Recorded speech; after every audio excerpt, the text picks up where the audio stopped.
What's going on, everybody? I wanted to talk to you briefly about something that I confused for a very long time. The difference between getting the bat behind you and wrapping. All right? Hand positioning is very crucial on preventing yourself from wrapping a baseball bat. It may look like some big leaguers do this, but the disadvantage is in order for them to really get to that power spot, they have to overturn. They, for the most part, have a depth to their hands. Their hands are in a position where it might seem like that bat is wrapping behind my head, but it's not. Their hands are further back than most of you can comfortably get into, all right, because they have upper body flexibility. If we simply set the bat up on a portion of our delt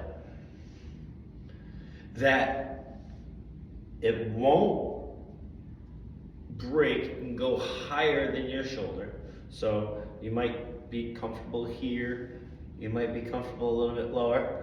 However, what I am trying to suggest to you is, if you start from here, you're gonna find that same positioning that a big leaguer is getting into with his appropriate stretch. Now, I agree with Teacherman, and I believe that that stretch should happen, but I feel if you errantly put your hands wherever you want, and let's just say that you're doing it from here in a nice comfortable position, you're not going to be getting to that spot as comfortably as everybody else. Now, one of the things that, I don't want to butcher his name, Coach, the hitting mechanic, Jamie Cervellos, talks about, and he's a big league coach too, so do credit. He talks about how lax Griffey was. I think it's very tough to determine how lax he really was. Where he generated his power from, I think, goes, and there's testament to other drills that I had talked about where we did talk about how we wanted to nothing but downward motion, crack up here and get this as quick as possible so we are as fast as possible before getting to the ball. We never want to speed up to the ball. But I feel that if we set ourselves up on this spot on our shoulder, the bat will follow our thoracic spine area. If we get up here, it will follow our cervical and thoracic area. That's like little vertebrae in between. The thing is that's not that strong an area in comparison to where your cervical spine is. Your cervical spine is where your central nervous system is. It's where all your fucking strength is. It's part of my language, but I get animated once in a while. But if that bat sits on our shoulder, right in the middle of our delt, you can see where my shoulder is. That's right in the middle of my delt. All right, cool. I'm in a nice, comfortable position right here. All right, I'm gonna be right here. Pitcher's getting ready. All right, cool, he's ready. All right, great. Now he's starting his windup. And then I'm there. It's very, very simple. Now, the difference between that and getting wrapped would be, all right, cool. Am I in a better position to hit from here? Some might think so because it feels more comfortable. However, if you think about it, if I want to drive this back shoulder to the ball, no matter where it is, and if it's on that shoulder along for a ride, I can create all the things that Teacherman and Jamie Cervellos is trying to teach. So, what I'm trying to say is, there's an importance of making sure that you're not getting that bat behind your head and that instead you're getting into a nice long position where it is really technically behind your shoulders. All right?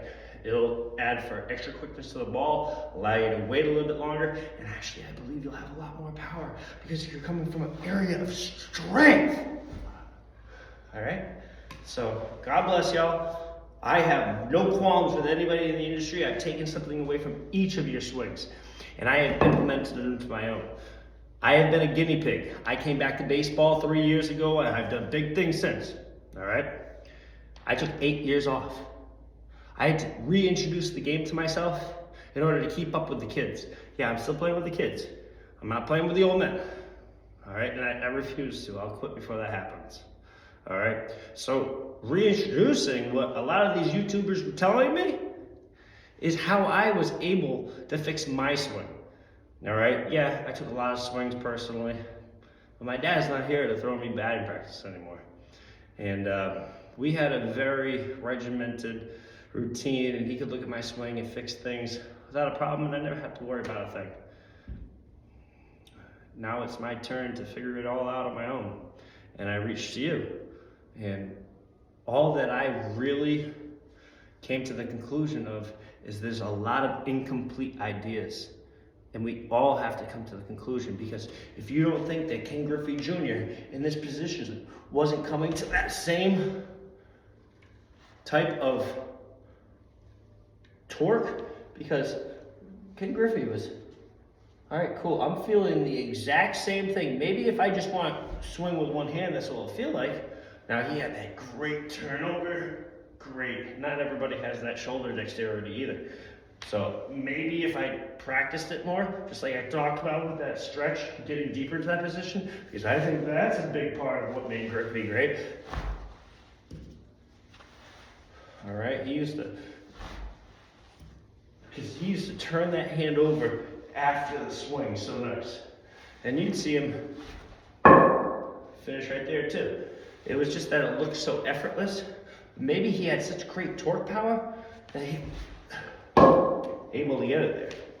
He was also trying to hit everything the other way, and a lot of the things that Teacherman talks about, he has adopted a lot of the things that Manny Ramirez talks about, which is up the middle, other way.